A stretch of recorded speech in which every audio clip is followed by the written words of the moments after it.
Hello friends, இன்றைக்கி நம்ம என்ன பார்க்க போகிறோன்னா சாப்டர் 10 மாடர்ன் இந்தியா. ஸோ ரொம்ப நாளாக வந்து இந்த கிளாஸஸ் எடுக்கல, இதுக்கப்புறம் கண்டினியூஸாக போடுறேன். ஸோ இதில் ஃபர்ஸ்ட் பார்ட் என்னென்னு பார்க்கலாம். இதில் வந்து நம்ம ஆல்ரெடி அந்த எண்டில் 9th சாப்டர் எண்டில் வந்து World War II ஆரம்பிக்க போகுது அப்படின்னு பார்த்தோம். ஸோ இதில் அதான் பார்க்க போகிறோம். எப்படி ஆரம்பிச்சது, இந்தியா வந்து சப்போர்ட் கொடுத்தாங்களா இல்லையா, அதனால் வந்து பிரிட்டிஷ் வந்து நம்மளுக்கு என்னென்ன ஆஃபர்லாம் கொடுத்தாங்க, நம்ம இதெல்லாம் ரிஜெக்ட் பண்ணோம் அப்படின்னு பார்க்கலாம். ஸோ இதில் ஸ்டார்ட் ஆகி கடைசியாக வந்து காந்தி வந்து ஃபாஸ்ட் பண்ணுவார், அது வரைக்கும் முடிப்போம். அதுக்கப்புறம் நெக்ஸ்ட் இந்த சாப்டர் வந்து இன்னொரு வீடியோவில் கண்டினியூ பண்ணலாம். ஃபர்ஸ்ட் வந்து September 1, 1939. So World War II ஆரம்பிக்கிற டைம் வந்து இதுதான் 1939. என்ன ஆயிரும்னா, ஜெர்மனி வந்து போலாண்ட் அட்டாக் பண்ணிடும். ஸோ இதுலேருந்து தான் செகண்ட் வேர்ல்டு வார் வந்து ஸ்டார்ட் ஆகும். அதுக்கப்புறம் செப்டம்பர் 3, 2 நாள் கழித்து பிரிட்டன் வந்து என்ன சொல்லிடுவாங்கன்னா, உங்களுக்கு அகென்ஸ்டாக நாங்கள் வார் பண்ண போகிறோம். ஏன்னா போலாண்ட் வந்து இவங்களுக்கு அடியில் இருக்கிறது. ஸோ ஜெர்மனி வந்து அங்கே அட்டாக் பண்ணும்போது அவங்க கடுப்பாகி பிரிட்டன் என்ன பண்ணிட்டாங்கன்னா, நாங்கள் உங்களுக்கு அகென்ஸ்டாக வார் பண்ணுறோம் அப்படின்னு சொல்லிட்டு இந்தியா கிட்டே கேட்காமே இந்தியாவோட சப்போர்ட்டை வந்து எடுத்துப்பாங்க. So declares India support without consent. So consent இல்லாமே வந்து இந்தியா நம்மளுக்கு தான் சப்போர்ட் பண்ணோம், எப்படியும் நம்மளோட அடிமை தானே, கண்ட்ரி தானே அப்படின்னு சொல்லி நினச்சிரும். அதுக்கப்புறம் காங்கிரஸோட பொசிஷன். இப்போது இங்கே காங்கிரஸ் பீப்புள் இருப்பாங்களே, அவங்க என்ன நினைப்பாங்கன்னா, நாங்கள் வந்து உங்களுக்கு சப்போர்ட் தரோம், பட் வந்து 2 கண்டிஷனில் தான் தருவோம். அந்த 2 கண்டிஷன் என்னென்னு பார்த்தீங்கன்னா, World War II முடிஞ்சக்கப்புறமே வந்து immediate formation of some genuine responsible permanent government at centre. நம்ம என்ன பண்ணிடணும்னா, இந்தியன்ஸை வச்சு சென்டரில் ஒரு பெர்மனன்ட் கவர்மெண்ட். ஸோ இது வந்து நீங்கள் வந்து அதுக்கப்புறம் தடுக்கக்கூடாது, இல்லை வந்து அந்த கவர்மெண்ட்டை வந்து லைக் வேலை செய்ய விடாமல் பண்ணக்கூடாது. ஸோ அது எங்கள் கவர்மெண்ட் தான் அப்படின்னு சொல்லிடுவாங்க. அதுக்கப்புறம் World War II முடிஞ்சக்கப்புறம் கான்ஸ்டியூண்ட் அசம்பிளி நாங்கள் ஒன்று ஃபார்ம் பண்ணுவோம், அது ஃபுல்லாக இந்தியன்ஸ் தான் இருப்பாங்க. ஸோ ஒரு பொலிட்டிக்கல் ஸ்ட்ரக்சரை கொண்டு வரக்காக அந்த கான்ஸ்டியூஷன் நாங்கள் ஃப்ரேம் பண்ணுவோம்னு சொல்லியிருப்பாங்க. So form constituent assembly after war to determine political structure of free India. So இதில் ஞாபகம் வச்சுக்க வேண்டியது வந்து 2 பாயிண்ட் தான். பிரிட்டன் வந்து ஜெர்மன் வந்து போலாண்டை அட்டாக் பண்ணும்போது அதுக்கப்புறம் 2 நாள் கழித்து பிரிட்டன் வந்து நாங்கள் உங்களுக்கு வாருக்கு அகென்ஸ்டாக வரோம் அப்படின்னு சொல்லிட்டு இந்தியாவோட கன்சென்ட் இல்லாமல் இந்தியா வந்து அந்த வாரில் பார்ட்டிசிபேட் பண்ணுதுன்னு சொல்லிடுவாங்க. காங்கிரஸ் வந்து என்ன சொல்லுவாங்க, எப்படி நீங்கள் எங்களுக்கு கேட்காம பண்ணலான்னு சொல்லி 2 கண்டிஷன் வைப்பாங்க. ஒன்று வந்து சென்டரில் வந்து பெர்மனன்ட் கவர்மெண்ட்டும், செகண்ட் பாயிண்ட் வந்து கான்ஸ்டியூண்ட் அசம்பிளி ஒன்று செட்டப் பண்ணுவோம் அப்படின்னு சொல்லி வச்சுருப்பாங்க. அடுத்து இதில் வந்து சில பேருக்கு ஒரு ஒப்பீனியன் இருக்கும் காங்கிரஸில். ஸோ அந்த ஒப்பீனியன் பற்றி பார்க்கலாம். இப்போ வந்து என்னென்னா, காந்தி என்ன சொல்லியிருப்பார்னா, அன்கண்டிஷனல் சப்போர்ட் நாங்கள் தரோம், ஆனால் வந்து யார் ஆலீஸ், ஸோ பிரிட்டன், ஃப்ரான்ஸ், ரஷ்யா இவங்களாம் ஆலீஸ். ஸோ அதனால நாங்கள் தரோம் அப்படின்னு சொல்லியிருப்பார். காந்தியோட இது என்னென்னா, எதிரி வந்து ஒரு வீழ்கிற சுச்சுவேஷனில் இருந்தால் அவனை வந்து நம்ம அட்டாக் பண்ணக்கூடாது அப்படின்னு சொல்லுவார். ஸோ அதனால ஓகே நாங்கள் தரோம், நீங்கள் முடிச்சக்கப்புறம் நாங்கள் கோரிக்கை வைக்கிறோன்னு சொல்லி அவர் ஒரு கோரிக்கை வைக்க மாட்டார். அடுத்து நேரு வந்து என்ன சொல்வார்னா, support allies only after condition mentioned are agreed upon. மேலே அந்த 2 கண்டிஷன் சொன்னல, அதில் ஜவஹர்லால் நேரு என்ன சொல்லியிருப்பார்னா, இந்த மாதிரி ஓகே நாங்கள் வந்து உங்களுக்கு சப்போர்ட் பண்ணுறோம், ஆனால் அந்த 2 கண்டிஷன் இப்போயே நீங்கள் அக்செப்ட் பண்ணுங்கன்னு. பட் வந்து எஸ்சி போஸ் அப்படி கிடையாது, அவர் வந்து ஒரு சோஷியலிஸ்ட் இல்லையா. ஸோ அவர் என்ன சொல்லுவார்னா, இந்த சிச்சுவேஷன் வந்து அட்வான்டேஜாக யூஸ் பண்ணிக்கலாம் அப்படின்னு சொல்லி, take advantage of situation. So இது நம்ம எல்லாம் சேர்ந்து பிரிட்டிஷ்க்கு அகேன்ஸ்டாக ஒரு மாஸ் ஸ்ட்ரகிள் பண்ணோன்னா அவங்க இப்போ வீழ்ந்துருவாங்க. ஏன்னா அவங்க வந்து அங்கே இருக்கிற வாரில் கான்சன்ட்ரேட் பண்ணிட்டு இருக்காங்க, இங்கே கான்சன்ட்ரேட் பண்ண மாட்டாங்க அப்படிங்கிற மாதிரி. அதுக்கப்புறம் Congress working class CWC resolution Wardha செஷனில் நடந்திருக்கும் டிசம்பர் 1939. ஸோ அப்போ டிசம்பரில் என்ன பண்ணியிருப்பாங்கன்னா, கண்டம் ஃபேசிஸ்ட் அக்ரெஷன். இவங்க வந்து ஜெர்மனி வந்து போலாண்ட் அட்டாக் பண்ணும்போது எவ்வளோ பேர் இறந்துருப்பாங்க. ஸோ அதனால் அவங்களுக்கு அது பிடிக்காது. So no support of any sort to German side. So அத்தனை மக்களை வந்து கொன்னாங்க அப்படிங்கிற காரணத்துக்காக நாங்கள் ஜெர்மனிக்கு சப்போர்ட் பண்ண மாட்டோம் அப்படின்னு மட்டும் சொல்லியிருப்பாங்க. அதனால் வந்து நாங்கள் இவங்களுக்கு சப்போர்ட் பண்ணுறோன்னு அர்த்தம் கிடையாது பிரிட்டனுக்கு. So war was told to be fought for democratic freedom, what about Indian freedom அப்படின்னு கேட்டிருக்காங்க. ஸோ வார் வந்து அங்கே வந்து போலாண்ட் வந்து டெமோக்ராட்டிக் ஃப்ரீடம் அட்டைன் பண்ணுறதுக்காக வந்து என்ன பண்ணியிருக்காங்க, அவங்க பிரிட்டன் வந்து நம்மக்கிட்ட என்ன கேட்டிருக்காங்கன்னா, அவங்க டெமோக்ரஸி அட்டன் பண்ண வேணாமா அப்படின்னு சொல்லி கேட்டிருக்காங்க. அப்போ இந்தியன் சைட்லேருந்து காங்கிரஸ் ஒர்க்கிங் கிளாஸ் கேட்குது, அவங்க டெமோக்ரஸி அட்டைன் பண்ணணுன்னு கேட்குறீங்களா, இங்கே இந்தியாவோட நிலைமை என்ன, எங்களுக்கும் அதே தானே வேணும் அப்படின்னு சொல்லி கேட்குறாங்க. அடுத்து government should declare its war aims and declare how democracy would be applied to India. So இப்போ வந்து என்ன சொல்கிறாங்கன்னா, இந்தியன்ஸ் காங்கிரஸ் ஒர்க்கிங் கிளாஸ் வந்து பிரிட்டிஷ்கிட்ட என்ன சொல்கிறாங்கன்னா, வார் எய்ம்ஸை நீங்கள் சொல்லுங்கள், நீங்கள் எப்படிலாம் வார் பண்ணுவீங்க, வார் பண்ணி முடிச்சக்கப்புறம் இங்கே இந்தியாவுக்கு வந்து என்ன பண்ணி தருவீங்க எங்களுக்கு அப்படின்னு கேட்குறாங்க. And declare how democracy would be applied to India. So இதே தான் அவங்களும் கேட்குறாங்க, டெமோக்ரஸி வந்து இந்தியாவுக்கு எப்படி அப்ளை ஆகும்னு எங்களுக்கு சொல்லுங்கள், உங்களோட வாரையுமே சொல்லுங்கள், அந்த டெமோக்ரஸி நீங்கள் அங்கே அப்ளை பண்ணணும்னு நினைக்கிறது இங்கேயும் எப்படி அப்ளை பண்ணணும்னு சொல்லுங்கள் அப்படின்னு சொல்லி 2 கண்டிஷன் கேட்குறாங்க. Next Congress resignation after 28 months rule. இப்போ நம்ம ஆல்ரெடி பார்த்தோம் ப்ரீவியஸ் சாப்டரில் இந்த மாதிரி காங்கிரஸ் வந்து மோஸ்ட் ஆஃப் த மெஜாரிட்டி இடத்துல வின் பண்ணி வந்திருப்பாங்க அப்படின்னு சொல்லிட்டு. ஸோ வந்து Congress resignation after 28 months rule பார்த்துட்டிங்கன்னா த கவர்மெண்ட் அண்டர் வைஸ்ராய் ஏன் வந்து ரிசைன் பண்ணியிருப்பாங்க அப்படிங்கிற ரீசன் பார்க்கலாம். இவ்வளோ மாசாக வின் பண்ணிட்டு வந்தவங்க ஒரேடியாக எல்லோரும் ரிசைன் பண்ணிடுவாங்க. ஏன்னா கவர்மெண்ட் வந்து இப்போ வைஸ்ராய், எந்த வைஸ்ராய் வந்து World War II அப்போ இருந்தார்னா வைஸ்ராய் லின்லித்கவ் அப்படி தான் இருந்தார், அவர் தான் இருந்தார். இவர் வந்து என்ன பண்ணிடுவார்னா சிடபிள்யூசி கொடுத்தாங்க இல்லையா இந்த 3 கண்டிஷனு, சொல்லியிருந்த எல்லா கண்டிஷனையும் வந்து ரிஜெக்ட் பண்ணிடுவார். So they even try to use Muslim League minority princes against INC. So இப்போ இன்னொரு விஷயம் என்னென்னா முஸ்லீம் லீகை மைனாரிட்டியை பிரின்சஸ்ஸு 3 பேரையும் வந்து ஐஎன்சிக்கு அகேன்ஸ்டாக. ஸோ இப்போ வந்து மெஜாரிட்டி வந்து காங்கிரஸ் வந்து ஹிந்து ரூல் மாதிரி ஆக்கிட்டாங்க. ஸோ அதனால் மிச்சம் இருக்கிற முஸ்லீம் லீக் மைனாரிட்டிஸ் இருக்கிறவங்க பிரின்சஸ்லாம் வந்து ஐஎன்சிக்கு அகேன்ஸ்டாக தூவி விட்டுருவாங்க.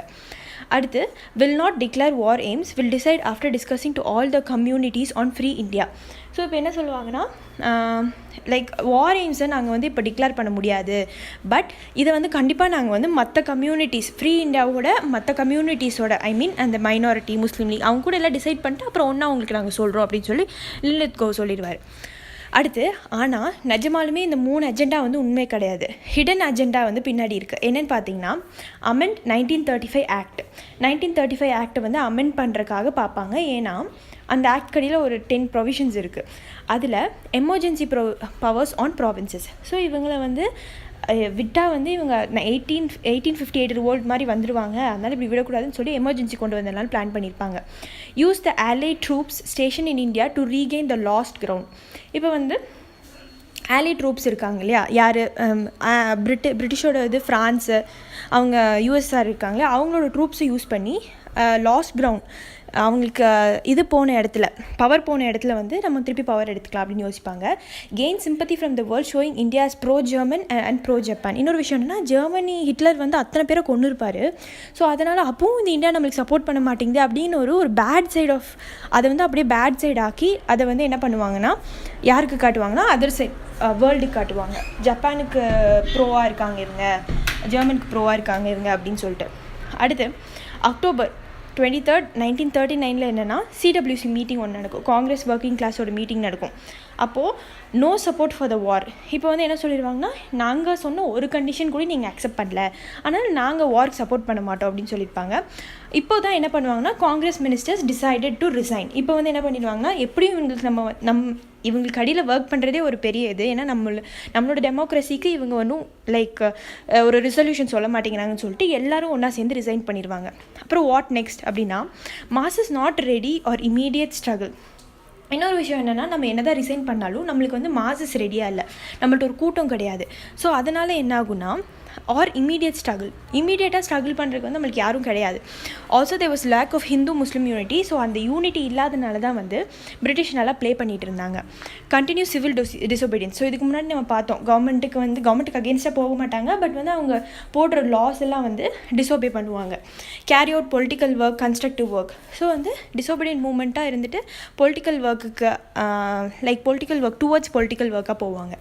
அடுத்து Bose wanted mass struggle. Bose யார்? எக்ஸ்ட்ரீமிஸ்ட். அவர் வந்து என்ன பண்ணுவார், எங்களுக்கு மாஸ் ஸ்ட்ரகிள் தான் வேணும் அப்படின்னு சொல்லி பண்ணுவார். பட் அவர் ஐஎன்சி வந்து அவங்களுக்கு சப்போர்ட் பண்ண மாட்டாங்க ஆப்வியஸாக. அடுத்து முஸ்லீம் லீக் பார்த்துட்டிங்கன்னா pass resolution for Pakistan grouping geographical areas. So இப்போ வந்து முஸ்லீம் லீக் தனியாக இருப்பாங்க இல்லையா, காங்கிரஸ் ஒர்க்கிங் கிளாஸ் இந்த சைடு இருக்கிற மாதிரி அங்கே முஸ்லீம் லீக் இருப்பாங்க. அவங்க என்ன பண்ணுவாங்கன்னா ஓகே அவங்களோட ஒன்லி எய்ம் வந்து எங்களுக்கு பாகிஸ்தான் வேணும். ஸோ அதனால் இதுதான் எங்கள் ஜியாகிரபிக்கல் ஏரியான்னு சொல்லி அவங்க டிசைட் பண்ணிகிட்டு இருப்பாங்க. அவங்க அந்த இதில் பிஸியாக இருப்பாங்க. அடுத்து ஓகே 39 வந்துருச்சு, 40 வந்துருச்சு. அடுத்து 1940 அப்போ ஓகே இன்னமும் ப்ரெஷர் கொடுத்துட்ருப்பாங்க. யார்? அமெரிக்காவும் ரஷ்யாவும். என்ன இந்த பிரிட்டன் நீங்கள் வந்து இந்தியான்னா அவ்வளோ பெரிய பவராக அவங்க கடியில் தானே இருக்குது, இன்னும் நீங்கள் அவங்கள தானே வச்சுருக்கீங்க, ஆனால் நீங்கள் இன்னுமே அவங்களோட லைக் கன்சென்ட்டை வாங்க மாட்டேங்கிறீங்க வார்க்கு ஃபைட் பண்ணுறதுக்குன்னு சொல்லிட்டு இவங்க மேலே ப்ரெஷர் கொடுக்க ஆரம்பிக்கவும் பிரிட்டன்லேருந்து என்ன பண்ணுவாங்கன்னா ஆகஸ்ட் ஆஃபர்னு ஒன்று கொடுப்பாங்க 1940. ஸோ அப்போ என்ன பண்ணுவார்னா ரீசன் ஹிட்லர் வந்து சக்ஸஸ் ஆயிடுவார். Hitler success, fall of Belgium, Holland, France. So இது 3 வந்து ஃபால் ஆயிரும். அடுத்து England badly needed cooperation from Indians. So அதனால் இங்கிலாந்து வந்து badly needed cooperation from Indians. Offer பார்த்துட்டிங்கன்னா dominion status as the objective for India. So எப்போவோ நம்ம கேட்ட டொமினியன் ஸ்டேட்டஸ் நம்ம அந்த பாயிண்ட்ஸாக பார்த்துருப்போம் இல்லையா. ஸோ அந்த பாயிண்ட்ஸில் வந்து டொமினியன் ஸ்டேட்டஸ் வேணும்னு சொல்லிட்டு மாடரேட்ஸ் வந்து கேட்டுட்டு இருப்பாங்க. ஸோ அதில் வந்து என்ன ஆயிரும்னா டொமினியன் ஸ்டேட்டஸ் கொடுக்குறோன்னு இப்போ சொல்லுவாங்க ஆகஸ்ட் ஆஃபரில். அப்புறம் expansion of viceroy's executive council. So வைஸ்ராயோட எக்ஸிக்யூட்டிவ் கவுன்சிலில் எக்ஸ்பேண்ட் பண்ணணும் அப்படின்னு சொல்லி யோசிச்சு வச்சுருப்பாங்க. இதை கொடுக்கலாம் நம்ம. ஸோ எப்போவுமே வந்து அந்த ஆஃபர் கொடுத்தா இந்தியன்ஸ் வந்து ஓகே சொல்லிடுவாங்க அப்படின்னு சொல்லிட்டு நினச்சிட்டு இருப்பாங்க. ஸோ ஆகஸ்ட் ஆஃபரில் இந்த 4 பாயிண்ட்ஸ் நீங்கள் ஞாபகம் வச்சுக்கணும். டொமினியன் ஸ்டேட்டஸ் கொடுக்குறேன்னு சொல்லியிருப்பாங்க.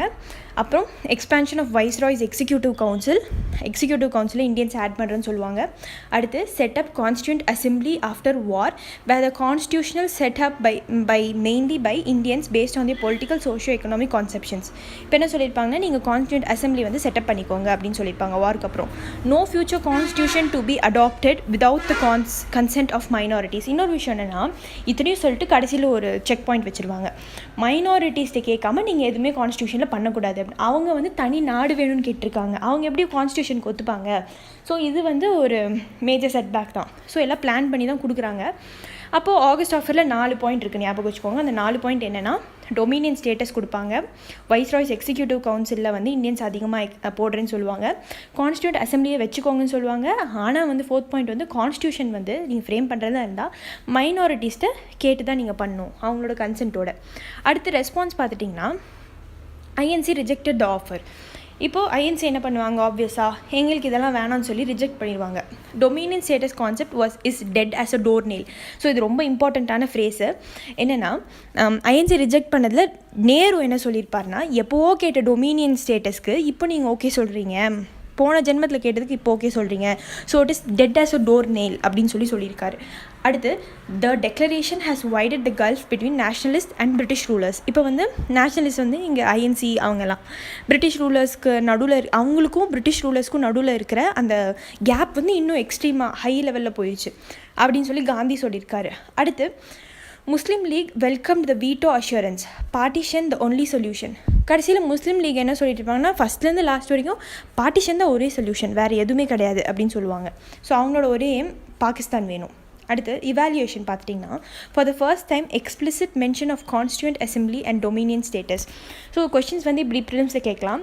எங்கே வந்து ஃபர்ஸ்ட் டைம் கான்ஸ்டியூண்ட் அசம்பிளி பற்றி வச்சுக்கோங்க அப்படி பேசுகிறாங்க, இல்லை டொமினியன் ஸ்டேட்டஸ் வந்து நம்மளுக்கு ஆஃபர் பண்ணாங்க அப்படின்னு பார்த்தீங்கன்னா ஆகஸ்ட் ஆஃபரில் தான். அடுத்து viceroy's executive council was expanded. இப்போ வந்து உடனே எக்ஸ்பேண்ட் பண்ணிட்டாங்க. இவங்க வந்து அடுத்த வாய் பேசிடக்கூடாது இல்லை இந்தியன்ஸு. அதனால் 12 மெம்பர்ஸில் 8 மெம்பர்ஸ் வந்து இந்தியன்ஸ் தான். ஸோ மெஜாரிட்டி இந்தியன்ஸ் வர மாதிரி பார்த்துக்கிட்டாங்க. அடுத்து national defence council was established with advisory functions. இப்போது டிஃபென்ஸ் கவுன்சில் ஒன்று வச்சுருப்பாங்க. ஏன்னா இவங்க எப்போ வேணாலும் நம்மளுக்கு அகேன்ஸ்டாக போகலாம் அப்படின்னு சொல்லிட்டு ஒரு நேஷனல் டிஃபென்ஸ் கவுன்சில் ஒன்று செட்டப் பண்ணுவாங்க வித் அட்வைசரி ஃபங்க்ஷன். அட்வைஸ் மட்டும் தான் பண்ண முடியும். Next one individual satyagraha. இப்போ காந்தி வந்து சத்யகிரகானாவே காந்தி தான். ஸோ காந்தி என்ன பண்ணியிருப்பார்னா August offer rejected and also deadlock with Muslim League. இப்போது அவங்க அந்த பாயிண்ட் போட்டிருப்பாங்க கடைசியாக, மைனாரிட்டிஸ் கூட கன்சென்ட் இல்லாமல் எதுவுமே பண்ணக்கூடாது அப்படின்னு. ஸோ வந்து முஸ்லீம் கூட ஒரு டெட்லாக் ஆயிரும். அதனால Congress gave command to Gandhi to initiate mass struggle. Congress இருக்கு இல்லையா, ஐஎன்சி. இப்போ நம்ம இதுக்கு முன்னாடியே பார்த்தோம், காந்தி வந்து நான் எதுலேயுமே இல்லைப்பா என்னை விட்டுருங்க அப்படின்னு சொல்லி போயிடுவார். நீங்கள் பண்ணுங்கள், நான் தூரமாக இருந்து உங்களுக்கு சப்போர்ட் பண்ணுறேன் அப்படின்னு சொல்லியிருப்பாரு. இப்போ ஐஎன்சி என்ன சொல்லியிருப்பாங்கன்னா, நீங்கள் தயவுசெய்து இனிஷியேட் பண்ணுங்கள் ஒரு மாஸ் ஸ்ட்ரகில், ஏன்னா பீப்புள் எல்லாம் உங்களை தான் நம்பிட்டு இருக்காங்க, உங்கள் பின்னாடி தான் வருவாங்க அப்படிங்கிற மாதிரி சொல்லுவாங்க. அடுத்து Gandhi had new plans but I had a better plan அப்படிங்கிற மாதிரி காந்தி ஹேட் நியூ பிளான்ஸ். என்னென்னா limited satyagraha by individuals in every locality. எல்லாமே ஒன்றா கூட்டம் சேர்ந்து திரண்டு அங்கே வீழ்றது இல்லை, அந்தந்த லொக்காலிட்டியில் நம்ம எல்லாம் சேர்ந்து ஒரு மாஸ் ஸ்ட்ரகிள் பண்ணுவோம். இப்போ எல்லாம் சேர்ந்து ஒன்றா பண்ணுறதை விட ஒருத்தராக தனித்தனியாக அவனோட ஏரியாவில் பண்ணால் அது ரொம்ப எஃபெக்டிவாக இருக்கும் அப்படின்னு சொல்லுவார். ஸோ இண்டிவிஜுவல் சத்யகிரகாவோட எய்ம் என்னென்னா to show the government that the silence of nationalist is not due to weakness. So வந்து எங்கள் வீக்னஸ்னால நாங்கள் ஒன்றும் சைலண்ட்டாக இல்லை, நாங்கள் வந்து சைலண்ட்டாக இருக்கிறதே வந்து பின்னாடி உங்களை அடிக்கிறதுக்கு தான் அப்படிங்கிற மாதிரி சொல்லியிருப்பார் காந்தி. அதுக்கப்புறம் to express people's feeling that they were against the war and did not support on any side. சைலண்ட்டாக இருந்ததுக்கு இன்னொரு ரீசனும் என்னென்னா, நாங்கள் வந்து ஆல்ரெடி சொல்லியிருப்பாங்க அவங்க வாருக்கு நாங்கள் ப்ரோ ஜெர்மனும் இல்லை ப்ரோ ஜப்பானும் இல்லை, நாங்கள் வந்து பிரிட்டனுக்கும் சப்போர்ட் பண்ணல, எங்களுக்கு வந்து வார் வேணாம், எங்களுக்கு வார் பிடிக்காது அப்படின்னு சொல்லியிருப்பாங்க. அடுத்து to give another opportunity the government to agree upon Congress demands. So ஏன் வந்து இவங்க எஸ் நோ சொல்லாமல் சைலண்ட்டாகவே இருந்தாங்க அப்படின்னா என்ன தான் பண்ணுறாங்கன்னு பார்க்கலாம், எங்களோட டிமாண்ட்ஸை அக்செப்ட் பண்ணுறாங்களா இல்லையா அப்படின்னு பார்க்கலான்னு சொல்லி சைலண்ட்டாகவே இருந்தாங்க. அடுத்து individual satyagrahi demanded freedom for speech against war. இப்போ வந்து டிமாண்ட் ஃபார் ஸ்பீச் வேணும், வார் எங்களுக்கு வேணாம் அப்படின்னு சொல்லியிருப்பாங்க. If not arrested will initiate a march towards Delhi from their locality. So இப்போ என்னென்னா காந்தி என்ன சொல்லியிருப்பாருன்னா, நீங்கள் வந்து இண்டிவிஜுவல் சத்யாகிரகா பண்ணுங்கள், அப்படி பண்ணிவிட்டு நீங்கள் என்ன பண்ணுவீங்க, எல்லாம் டெல்லிக்கு வந்துடுங்க, ஸோ ஒரு மார்ச் பண்ணுங்கள், நடந்து எல்லோரும் டெல்லிக்கு வந்துருங்க அப்படின்னு சொல்லுவார். எந்த கண்டிஷன்லனா, நீங்கள் அரெஸ்ட் ஆகலைன்னா எல்லாருமே டெல்லிக்கு வந்துருங்க, அரெஸ்ட் ஆனிங்கன்னா அப்படியே ஜெயிலுக்கு போயிருங்க அப்படின்னு சொல்லியிருப்பார். ஸோ இதுதான் வந்து என்ன சொல்லுவாங்கன்னா டெல்லி சலோ மூமெண்ட். சலோனா போகிறது. ஸோ அதனால் அப்படி சொல்லியிருப்பாங்க. அப்படி வந்து ஃபர்ஸ்ட் டெல்லி ரீச் ஆனது யாருன்னு பார்த்தீங்கன்னா வினோபா பாவே. செகண்ட் வந்து என்ன ஜவஹர்லால் நேரு ரீச் ஆயிருக்கார். தேர்ட் வந்து பிரம்மா டட். ஸோ இந்த பேர் வந்து யார் ஃபர்ஸ்ட் செகண்ட் தேர்ட் வந்து இண்டிவிஜுவல் சத்யாகிரஹா ரீச் ஆனா அப்படின்னு மேபி கேட்கலாம். So Vinoba Bhave, Jawaharlal Nehru, Brahma Dutt. In total இந்த சத்யாகிரஹானால என்னென்ன ஆயிருக்கு அப்படின்னு பார்த்தீங்கன்னா 2500 convicted for individual satyagraha movements in different localities. So different லொக்காலிட்டிஸில் வந்து இண்டிவிஜுவல் சத்யாகிரஹான்னு ரீச் பண்ணியிருக்காங்க. 25,000 convicted. Again when they were released they demanded free India. So வந்து அவங்கள பிடிச்சி ஜெயிலில் போட்டாங்க, அப்புறம் ரிலீஸ் பண்ணிடுவாங்க இல்லையா. ஸோ ரிலீஸ் பண்ணப்போ என்ன ஆச்சுன்னா அகெயின் தே வந்து ஃப்ரீ இண்டியாவுக்காக டிமாண்ட் பண்ணாங்க. Meanwhile Gandhi designated Nehru as is வர்த்தி successor. So இந்த கேப்பில் என்ன ஆச்சுன்னா காந்தி வந்து என்ன சொல்லியிருப்பார்னா, நேரு தான் என்னோட வர்தியான சக்ஸஸர், எனக்கு அப்புறம் நேரு தான் வருவார். யார்? ஜவஹர்லால் நேரு சொல்லியிருப்பார். நெக்ஸ்ட் ஒன் கிரிப்ஸ் மிஷன் பார்த்திங்கன்னா ஹெட் ஃபஸ்ட்டு ஆகஸ்ட் ஆஃபர் கொடுத்தாங்க. அதுக்கப்புறம் ஐஎன்சி எங்களுக்கு எது வேணும் வேணான்னு சொல்லியிருப்பாங்க. இண்டிவிஜுவல் சத்யாகிரஹா நடந்திருக்கும். இப்போ கிரிப்ஸ் மிஷன் அனுப்பிச்சுவாங்க 1942. ஆல்மோஸ்ட் வந்து வார் எண்ட் ஆகிறதுக்கு இன்னும் 2 வருஷம் இருக்குது இல்லையா. ஸோ அது வந்து சொல்லியிருப்பாங்க. இப்போ என்னென்னா ஸ்டாட்ஃபோர்ட் கிரிப்ஸ் வருவார். இவர் யாருன்னா member of war cabinet, leader of house. எதுக்காக வருவார்னா ஜப்பான் கிட்ட வந்துடும், இந்தியா கிட்ட வந்துடும். ஸோ எங்கே வந்து இந்தியாவும் அட்டாக் பண்ணிடுமோ அப்படிங்கிற ஒரு இதில் வந்துட்டு என்ன பண்ணுவார்னா ரங்கூன் வரைக்கும் வந்துடுவாங்க, மியான்மர். ஸோ அது வரைக்கும் வந்துடுவாங்க. அடுத்து நான் சொன்ன அதே பாயிண்ட் தான், ப்ரெஷர் பண்ணுவாங்க. யாருன்னா யூஎஸ்எஸ்ஆர், சைனா எல்லோரும் வந்து நீங்கள் இன்னுமா வந்து இந்தியாவோட கோஆப்ரேஷனை சீக் பண்ணல அப்படின்னு சொல்லி பிரிட்டனை ப்ரெஷர் பண்ணுவாங்க. அடுத்து Indian nationalist has offered support if given freedom. இப்போ என்னென்னா இந்தியன் நேஷ்னலிஸ்ட் இருக்காங்க இல்லையா, had offered support if given freedom. இவங்க என்ன கேட்டதுன்னா ஃப்ரீடம் கொடுத்தீங்கன்னா நாங்கள் சப்போர்ட் கொடுப்போம் அப்படின்னு சொல்லி வந்து ரீசன் சொல்லியிருப்பாங்க. அடுத்து மெயின் ப்ரொபோசல். அகெயின் திருப்பி வந்து நாங்கள் உங்களுக்கு டொமினியன் ஸ்டேட்டஸ் தரோம் அது மட்டும் தான் சொல்லுவாங்க. ஸோ டொமினியன் ஸ்டேட்டஸ் என்னென்னா free to decide it's relation with the Commonwealth. இப்போ காமன்வெல்த்தில் நீங்கள் இருக்கலாமா வேணாமான்னு நீங்கள் டிசைட் பண்ணிக்கலாம். நம்ம இன்னும் காமன்வெல்த்தில் இருக்கோம், அது வந்து வாலண்டியராக நம்ம அக்செப்ட் பண்ணது. ஸோ இவங்க சொன்னது என்னென்னா டொமினியன் ஸ்டேட்டஸ் கொடுக்குறோம், நீங்கள் வந்து டிசைட் பண்ணிக்கலாம் அப்படின்னு சொல்லியிருப்பாங்க. அடுத்து constituent assembly would be convened after the war. நீங்கள் கேட்ட மாதிரி கான்ஸ்டியூண்ட் அசம்பிளி கொடுத்துருவோம் to frame a new constitution solely by Indians மட்டும் பண்ணலாம். Members partly elected by proportional representation and partly nominated by princely states. So இந்த constituent assembly இருக்கு இல்லையா, form பண்ண போகிறாங்க இல்லையா, அதில் இருக்கிற மெம்பர்ஸ் வந்து எப்படி எலெக்ட் பண்ணுவாங்கன்னா partly elected by proportional representation. So வந்து ரெப்ரசன்டேஷன் ஓட்டிங். இன்னொரு என்னென்னா நாமினேஷன் பண்ணுறது யாருன்னா பிரின்ஸ்லி ஸ்டேட்லேருந்து நாமினேட் பண்ணுவாங்க. அடுத்து any province willing not to join the union good have a separate union and constitution. இப்போது எப்பவுமே வைக்கிற மாதிரி ஆகஸ்ட் ஆஃபர்லேயும் செக் பாயிண்ட் வச்சாங்க. ஸோ இதுலேயும் செக் பாயிண்ட் வைக்கிறாங்க. எல்லாம் கொடுக்குற மாதிரி கொடுத்துட்டு கடைசியில் இஷ்டம் இருக்கிறவங்க வந்து இந்தியா கூட ஜாயின் பண்ணலாம், இல்லாதவங்க வந்து தனியாக ஒரு கான்ஸ்டியூஷன் ஃபார்ம் பண்ணிக்கலாம் அப்படின்னு சொல்கிறாங்க. So the new body and British power would negotiate a treaty for transfer of power. அப்படி வந்து நீங்கள் தனியாக போகிறீங்கன்னா பிரிட்டிஷ் கவர்மெண்ட்டும் நியூ கவர்மெண்ட் இப்போ ஃபார்ம் ஆகிற நியூ ஸ்டேட்டும் நம்ம ஒரு ட்ரீட்டி போட்டுக்கலாம் பவரை வந்து ட்ரான்ஸ்ஃபர் பண்ணுறக்கு அப்படின்னு சொல்லியிருப்பாங்க. அடுத்து powers of governor general would remain intact, defence would remain with Britain. Governor general அப்படிங்கிற போஸ்ட் வந்து இப்போ ஒரு ஸ்டேட்டுக்கும் கவர்னர் ஜென்ரல் இருக்காங்க இல்லையா. ஸோ அது மாதிரி அந்த கவர்னர் ஜென்ரல் வந்து இன்னமும் அங்கே தான் இருப்பார். இன்னொரு விஷயம் என்னென்னா டிஃபென்ஸ் வந்து நாங்கள் உங்ககிட்ட கொடுக்க மாட்டோம், டிஃபென்ஸ் சோலாக எங்ககிட்ட தான் இருக்கும் அப்படின்னு சொல்லி பிரிட்டிஷ் சொல்லியிருப்பாங்க. ஃபெயிலியர் பார்த்துட்டிங்கன்னா அன்அக்செப்டபிள் டேர்ம்ஸ். இந்த டேர்ம்ஸ் எதையுமே அக்செப்ட் பண்ணிக்க மாட்டாங்க, பண்ணிக்க முடியாத டேர்ம்ஸாக தான் இருக்கும். கொடுக்குற மாதிரி கொடுத்து கடைசி பாயிண்டில் வந்து செக் வச்சுருவாங்க. So right to secede from the union. இது வந்து ஒரு இந்தியா வந்து யூனியனாக ஃபார்ம் பண்ணணுன்னு தான் எல்லோரும் நினச்சிட்ருக்காங்க. பாகிஸ்தான் போகிறதே வேணாம் அப்படின்னு நினைப்பாங்க. ஆனால் வந்து இவர் என்ன சொல்லிடுவாங்கன்னா பிரின்ஸ்லி ஸ்டேட்ஸ் வேணாலும் போய்க்கலாம், யாரில் தனியாக போகணுமோ போய்க்கலாம் அப்படிங்கிற மாதிரி சொல்லியிருப்பாங்க பிரிட்டன். அடுத்து power of governor general and defence. So இது ரெண்டுமே பிரிட்டன் கையில் இருக்குன்னு சொல்லியிருப்பாங்க. காந்தி காந்தி என்ன சொல்லணும்னா போஸ்ட் டேட்டட் செக், ஏன்னா அந்த டொமினியன் ஸ்டேட்டஸ் நம்ம எப்போவோ கேட்டது, இது வந்து ஒரு செக் வந்து பவுன்ஸ் ஆன செக் எல்லாம் போஸ்ட் டேட்டட் செக் அப்படின்னு சொல்லியிருப்பார் காந்தி. நேரு வந்து autocratic setup would remain and we would just be camp followers of viceroy. நீங்கள் என்ன தான் கொடுக்குற மாதிரி கொடுத்தாலும் திருப்பி நீங்கள் ஆட்டோக்ராட்டிக்காக தான் இருப்பீங்க, ஒரு க்ரூவல் ரூலராக இருப்பீங்க. அப்புறம் வந்து நாங்கள் வந்து ஒரு கேம்ப் ஃபாலோவர்ஸ் மாதிரி இருப்போம், திருப்பி வைஸ்ராய் இப்போ ஃபாலோ பண்ணிருக்கிற மாதிரி அப்பவும் ஃபாலோ பண்ணுவோம் அப்படிங்கிற மாதிரி. முஸ்லீம் லீகோட ஸ்டாண்ட் வந்து did not like the idea of single union. அவங்களுக்கு வந்து சிங்கிள் யூனியன் ஐடியா பிடிக்காது, அதனால இதை ஒத்துக்கல. ஒன்லி ஏம் வந்து எங்களுக்கு பாகிஸ்தான் வேணும், அவ்வளோதான். கிரிப்ஸ் மிஷன் வந்து take it or leave it, no powers to negotiate.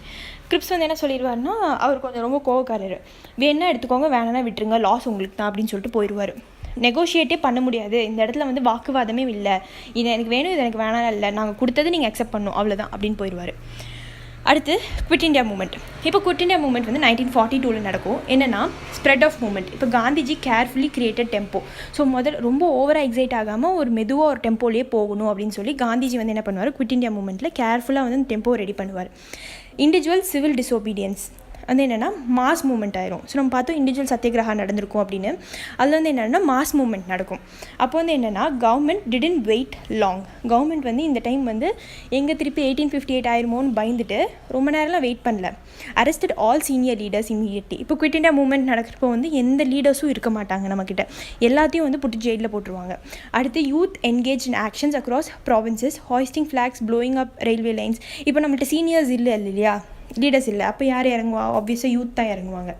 So ஃப்ளாகை ஹாய்ஸ் பண்ணுறது, ரயில்வே லைன்ஸை வந்து ப்ளோ அப் பண்ணுறது, டெலிகிராஃப் லைன்ஸு எல்லாத்தையும் எரிச்சு விட்ருவாங்க. Individual satyagraha offer themselves to be arrested. இப்போ எங்களை வந்து அரெஸ்ட் பண்ணிக்கோங்க, தானே அரெஸ்ட் பண்ணிக்கோன்னு போய் விழுந்துருவாங்க. So underground leadership. So இதில் யார் அண்டர் கிரவுண்டில் ரொம்ப மேசிவாக ஒர்க் பண்ணுது அப்படின்னு பார்த்தீங்கன்னா, யூத்தை வந்து கைட் பண்ணுறக்காக provided arms and ammunitions. So வந்து அவங்களுக்கு வந்து சீக்ரெட்டாக ஆர்ம்ஸ் அண்ட் அம்யூனேஷன்ஸ் ப்ரொவைட் பண்ணாங்க. உஷா சர்மா அப்படிங்கிறவங்க ரொம்ப இம்பார்ட்டண்ட். என்னென்னா started and underground radio in Bombay. இது வந்து ஒரு ரிப்பீட்டடான கொஸ்டின். உஷா சர்மா வந்து அண்டர் கிரவுண்ட் ரேடியோ ஒன்று செட்டப் பண்ணியிருப்பாங்க பாம்பேயில். Parallel governments. ஸோ இந்த பேரலல் கவர்மெண்ட் என்ன நடந்ததுன்னு பார்த்தீங்கன்னா, Ballia Chittu Pandey got many Congress leaders released. இவர் வந்து என்ன பண்ணுவார்னா நிறைய காங்கிரஸ் லீடர்ஸை ரிலீஸ் பண்ணி விட்டுருவாங்க. அப்புறம் தம்லுக் மித்னாப்பூரில் வந்து ரிலீஃப் ஆக்டிவிட்டீஸ் பண்ணுவார். அவர் கிராண்ட்ஸ் டு ஸ்கூல்லாம் நிறைய கொடுப்பார், ஏன்னா யங் தானே இன்வால்வ் ஆயிருந்தாங்க. அப்புறம் supply Bedi from rich to poor. So சாப்பாடு இல்லாத காரணத்தினால ரிச் டு புவருக்கு வந்து பேடி கொடுப்பாங்க. ஆர்கனைஸ் பித்யூத் பஹினிஸ் அப்படிம்பாங்க. இதெல்லாம் வந்து மூமெண்ட் தான். ஸோ யார் பித்யூத் பஹினிஸை ஆர்கனைஸ் பண்ணுது அப்படின்னு கூட கேட்கலாம், தம்லுக் மித்னாப்பூரில். நெக்ஸ்ட் சத்தாரா அப்படிங்கிற இடத்துல வந்து நேம்ட் பிரதி சர்க்கார் அப்படிங்கிறவர் வந்து அங்கே லீடர்ஸ் யாருன்னு பார்த்தீங்கன்னா YB சவான், நானா பட்டேல். வில்லேஜ் லைப்ரரிஸை வந்து வில்லேஜ் லைப்ரரிஸ் எங்கெல்லாம் இன்வால்வ் ஆவாங்கன்னா வில்லேஜ் லைப்ரரிஸ், நியாயடன் மண்டல்ஸ், அப்புறம் காந்தி மேரேஜஸ். ஸோ இந்த இடத்துலலாம் வந்து அவங்க வந்து அந்த கூட்டத்தை கூட்டி இப்படியெல்லாம் பண்ணணும் அப்படின்னு சொல்லி டிசைட் பண்ணுவாங்க. பேரலல் கவர்மெண்ட் நடந்துட்டு இருந்தது. அடுத்து பிஸ்னஸ்மென் பார்த்திங்கன்னா ஃபண்ட்ஸ் ப்ரொவைட் பண்ணாங்க, டொனேஷன் கொடுத்தாங்க. அதுக்கப்புறம் வில்லேஜஸ் பார்த்திங்கன்னா gave shelters and reveal no information. Villages வந்து இந்த ஒரு இடத்துலேருந்து இன்னொரு இடத்துக்கு போவாங்க இல்லையா நம்மளோட யங் பீப்புள், ஸோ அவங்களுக்கு வந்து ஸ்டே பண்ணுறதுக்காக இடம் கொடுத்தாங்க. நெக்ஸ்ட் ஒன் குவிட் இண்டியா மூமெண்ட்டோட பார்ட்டிசிபேஷன் பார்த்திங்கன்னா விமன் யூத் இருந்தாங்க காலேஜ் ஸ்கூல்ஸ்லேருந்து. அதுக்கப்புறம் விமன் பார்த்திங்கன்னா 3 இம்பார்ட்டன்ட் விமன். ஒன்று வந்து அருணா ஆஷஃப் அலி, உஷா மெஹ்தா, சுச்சிதா கிருபாலினி. இவங்க 3 பேர் இம்பார்ட்டன்ட் குவிட் இண்டியா மூமெண்ட்டில். ஒர்க்கர்ஸ் பார்த்திங்கன்னா went on strike and faced repression. Peasants தான் வந்து ஹார்ட் ஆஃப் த மூமெண்ட் அப்படின்னு சொல்லுவாங்க. அதுக்கப்புறம் ஈவன் சமீன்தாஸ்னால் வந்து மோஸ்ட்டாக வந்து பிரிட்டிஷ் ஃபேவர்டாக இருப்பாங்க. சில பேர் ஆனால் வந்து பார்ட்டிசிபேட் பண்ணாங்க. கவர்மெண்ட் ஒஃபீஷியல்ஸ் பார்த்திங்கன்னா especially lower level of politics and administration, lower லெவலில் இருக்கிறவங்க குவிட் இண்டியா மூமெண்ட் சப்போர்ட் பண்ணாங்க. அதுக்கப்புறம் Muslims gave shelter to underground activities. So சில முஸ்லிம்ஸ் வந்து அண்டர் கிரவுண்ட் ஆக்டிவிட்டீஸ் பண்ணவங்களுக்கு ஷெல்டர் கொடுத்தாங்க. இந்த குவிட் இண்டியா மூமெண்ட்டில் கம்யூனல் கிளாஷே கிடையாது, ஏன்னா இண்டிபெண்டன்ஸ் கிடச்சிட்டா பாகிஸ்தான் வாங்கிக்கலாம் இல்லையா. அப்புறம் கம்யூனிஸ்ட் பார்த்துட்டிங்கன்னா felt the irresistible pull of the movement. கம்யூனிஸ்ட்டுக்கு இப்போ தெரிஞ்சிருச்சு புல் ஆஃப் த மூமெண்ட் என்ன அப்படின்னு தெரிஞ்சிருச்சு. பிரின்சி சைட்ஸ் வந்து ஷோட லோக்கி ரெஸ்பான்ஸ். அவங்களுக்கு வந்து பிரின்சி சைட்ஸ்க்கு வந்து இந்த யூனியன் ஆகணும் அப்படின்லாம் ஆசை கிடையாது, அதனால் அவங்க இதில் மோஸ்ட்டாக பார்ட்டிசிபேட் பண்ண மாட்டாங்க. கவர்மெண்ட்ஸ் ரெப்ரெஷன் வந்து நோ மார்ஷல் லா. இந்த தடவை வந்து கவர்மெண்ட் வந்து ரெப்ரெஸ் பண்ணி யார் பிரிட்டிஷ் மார்ஷல் லாவில் போடல. டேரெக்டாக என்ன பண்ணிட்டாங்கன்னா heavily came down, lathi charge, tear கேஸை வந்து ரிலீஸ் பண்ணுறது, நிறைய பேர் அரெஸ்ட் பண்ணிட்டாங்க. கிட்டத்தட்ட 10,000 பேர் வந்து கொண்டு இருக்காங்க. ஹெவி ஃபைன்ஸ் வந்து போட்டிருக்காங்க. மிலிட்ரி வந்து சிட்டிஸை வந்து டேக் ஓவர் பண்ணிச்சு. அடுத்து overall summary of the quit India movement என்னென்னு பார்த்தீங்கன்னா, ஸ்டார்ம் சென்டர்ஸ் எங்கெல்லாம் வந்து ரொம்ப வந்து குவிட் இண்டியா மூவ்மெண்ட்டோட தாக்கம் அதிகமாக இருந்தால் UP, Bihar, Midnapore, Maharashtra, Karnataka. Students, workers, peasants வெதர் பேக் போன். யார் பேக் போன்னு மோஸ்ட்டாக கேட்கலாம். Students, workers, peasants. Upper class and bureaucracy வந்து பிரிட்டிஷ்க்கு லாயலாக இருந்தாங்க. It prove that it was no longer possible to rule India without the wish of Indians. So வந்து குவிட் இண்டியா மூவ்மெண்ட்டில் மோஸ்ட்டாக என்ன தெரிஞ்சதுன்னா இந்தியானோட விஷ் இல்லாமல் இந்தியா வந்து இந்தியன்ஸோட விஷ் இல்லாமல் இந்தியன்ஸை வந்து ரூல் பண்ண முடியாது அப்படிங்கிற மாதிரி. Higher spontaneity then ever before. No retreat, individual heroism, parallel government. இப்போ வந்து என்னென்னா பிரிட்டிஷ்க்கு தெரிஞ்சிருச்சு இதுதான் சிச்சுவேஷன், நம்மளுக்கு இவங்களுக்கு என்ன ஆஃபர் கொடுத்தாலும் இவங்க அக்செப்ட் பண்ணிக்க மாட்டாங்க அப்படின்னு தெரிஞ்சிருச்சு. அடுத்து காந்திஸ் ஃபாஸ்ட். இப்போ காந்தி பார்த்துட்டிங்கன்னா 1942 வந்து நிறைய பேர் கொண்டிருப்பாங்க இல்லையா, அதனால அதுக்கு ஃபாஸ்டிங். காந்தி வந்து ஏதாவது பெரிய ஈவெண்ட் நடந்ததுன்னா உடனே ஃபாஸ்டிங் போயிடுவார். ஸோ அப்போ என்னென்னா against the Britishers who came down heavily on எனக்கு கிட்டத்தட்ட 10,000 பேர் கொண்டு இருக்காங்க. Protest were organise at home and abroad. இந்தியாவிலையும் நம்ம இந்தியன்ஸ் வந்து அப்ராடில் இருக்கிற இடத்துலையும் வந்து ப்ரொட்டஸ்ட் நடந்தது. ஸ்ட்ரைக்ஸு, ஹர்டால்ஸு, கடையை மூடுறது, டெமான்ஸ்ட்ரேஷன்ஸ் தான் நடந்தது. 3 members from executive council resign. Already பார்த்தா 8 members வந்து எக்ஸிக்யூட்டிவ் கவுன்சில் இருந்தாங்க வயசில். அதில் 3 பேர் ரிசைன் பண்ணிடுவாங்க. கெயின்ஸ் பார்த்தீங்கன்னா public moral rice to new high. இப்போ வந்து இதுதான் மொராலிட்டி அப்படிங்கிறது காட்டிட்டாங்க. ஆன்டி பிரிட்டிஷ் ஃபீலிங் வந்துருச்சு. பேட்ரியாட்டிசம், நம்ம ஒரு இந்தியர்கள் அப்படிங்கிற பேட்ரியாட்டிசம் வந்து நிறையா வந்துருச்சு. அதுக்கப்புறம் வந்து government's high handedness was exposed. So இத்தனை பேரை கொண்டு இருக்காங்க அப்படிங்கிற இதை வந்து வெளிச்சத்துக்கு கொண்டு வந்துட்டாங்க.